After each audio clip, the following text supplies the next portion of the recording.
দুর্নীতির ব্যাপারেও কথা বলেছে সামাজিক মাধ্যমে। আমাদের আমাদের দেশের ইনফ্লুয়েন্সাররা যখন শেখ হাসিনা ক্ষমতায় ছিলেন তখন ওই ভূমি মন্ত্রীর কোথায় কি আছে সবকিছু কিন্তু বের করে ফেলছে। মানে পৃথিবীর কোথাও এই জিনিসগুলো গোপন রাখা আসলে মানে সম্ভব না। কারণ আমি যদি এক্সাম্পল দেই যে একটা নিউজ হয়েছিল যে আমরা ওই আপনি তো স্পোর্টস কভার করেন, আপনি জানেন যে 51 লাখ টাকা স্টেডিয়াম আমরা করছি 14 কোটি টাকায়। ওই প্রজেক্টে একটা স্টেডিয়ামের 3 থেকে 4 একর জমি অধিগ্রহণ করতে 9 থেকে 10 কোটি টাকা লাগে। আমরা দেখেছি যে আমাদের ইনফ্লুয়েন্সাররা বের করে ফেলছেন, এটা কোনো গোয়েন্দা সংস্থার প্রয়োজন পড়ে নাই, কোনো মানে রেগুলেটরি বডির প্রয়োজন পড়ে নাই। তো আপনারা তো দেখেন অনেক বিখ্যাত ইনফ্লুয়েন্সাররা আমার বিরুদ্ধে অনেক কিছু চেষ্টা করেছেন, অনেক পয়েন্ট মেক করার চেষ্টা করেছেন, কিন্তু আজ পর্যন্ত কোনো কিছু থাকলে অবশ্যই মানে একটা কথা আছে না যে আকাশে চাঁদ উঠলে সর্বলোকে দেখে, তো ওইরকম আর কি। তো প্রচারণা হয়েছে আমাদের বিরুদ্ধে এবং প্রচারণা হওয়াটাই স্বাভাবিক। যখন আমার কাছে যদি প্ল্যাটফর্ম থাকে তখন আমি ন্যারেটিভ শেপ করতে পারি।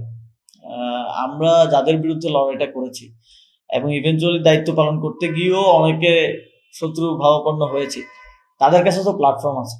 তো তার কাছে যখন প্ল্যাটফর্ম থাকে, সে যখন একটা সত্য হোক মিথ্যা হোক সে যখন এটাকে পুশ করে, তখন ওইটার মানে মানুষ তো নেগেটিভটাও শুনতে একটু পছন্দ করে, অথবা প্ল্যাটফর্মের লেভারেজটা আছে যে হাজার হাজার লাখ লাখ মানুষের কাছে ছড়িয়ে দেওয়া।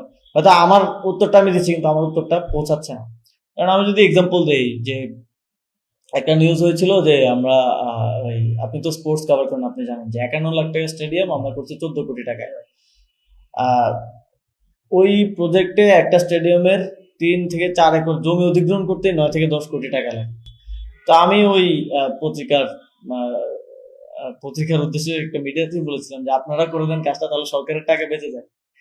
তো মানে এই ধরনের আজগুবি প্রচারণা জাতীয় দৈনিকে যখন হয় বা জাতীয় কোনো একটা টেলিভিশনে হয়, একটা টেলিভিশন স্পেসিফিকলি যদি আমি বলি যে সিটি কর্পোরেশন সংক্রান্ত ঝামেলার কারণে কোনো একজন যার একটা টেলিভিশন আছে সেখান থেকে একদম আজগুবি ইমোশনাল একটা স্টোরি বানানো হলো, পরে আমরা ওইটার কাউন্টার দিয়েছি একদম পুরো কাগজে প্রমাণ সহ, এবং এই প্রমাণগুলো আজকের কিউরেটেড না বা আমি দায়িত্বে থাকাকালীন এটা 2012 সালের কোর্টের একটা রায় বা 2015 সালের শিক্ষা বোর্ডের একটা নথি, এই প্রমাণ সহ কিন্তু আমরা উত্থাপন করেছি।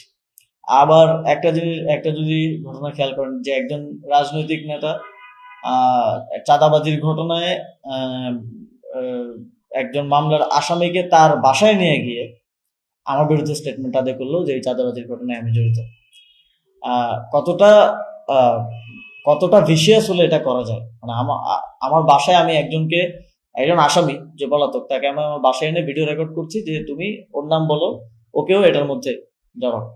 তো যদিও সে পরবর্তীতে জেলে তার ওয়াইফের সাথে দেখা করার সময় সত্যটা বলেছে যে তাকে তখন জোর করে এই স্টেটমেন্ট আদায় করা হয়, আদায় করে সকালে পুলিশের হাতে তুলে দেওয়া হয়। তো তার ওয়াইফ পরে আমাদের পাশে এসে দাঁড়িয়েছেন, তিনি স্টেটমেন্ট দিয়েছেন, তিনি এটা ক্লিয়ার করছেন। তো আমরা আমাদের না ওই রাজনৈতিক ব্যাকআপ আছে, না ওই পারিবারিক লিগেসি বা ব্যাকআপ আছে, কিন্তু সময়ের প্রয়োজনে আমাদেরকে অনেক বড় বড় শত্রু তৈরি করতে হয়েছে। এখানে আওয়ামী লীগের এস্টাবলিশমেন্ট এখনো রয়ে গেছে। যখন দায়িত্ব পালন করতে গিয়েছি, গুরুত্বপূর্ণ দায়িত্ব পালন করতে গেলে সরকারের অনেক সিদ্ধান্তই পালন করতে হয়েছে আমাকে। ওই দায়িত্বে থাকার কারণে আমাকে ওইটা ক্যারি ফরওয়ার্ড করতে হয়েছে, যেটা হয়তো অনেক রাজনৈতিক দলের বা রাজনৈতিক ব্যক্তিত্বের পছন্দ হয়নি। ফলে তারা এক ধরনের বাংলাদেশের রাজনীতিতে যেভাবে মাইন্ডসেট কাজ করে আর কি, তারা এক ধরনের শত্রু ভাবাপন্ন মনোভাব করে নিয়েছে। তো তারা সবসময় আক্রমণ করবে, তাদের কাছে প্ল্যাটফর্ম আছে, টাকা আছে, তাদের কাছে ওই ম্যান পাওয়ার থেকে শুরু করে রিসোর্স সবকিছু আছে। তবে আমার দায়িত্ব হচ্ছে আমার জায়গা থেকে সেটা পরিষ্কার করা, আমার নিজের জায়গাটা পরিষ্কার রাখা।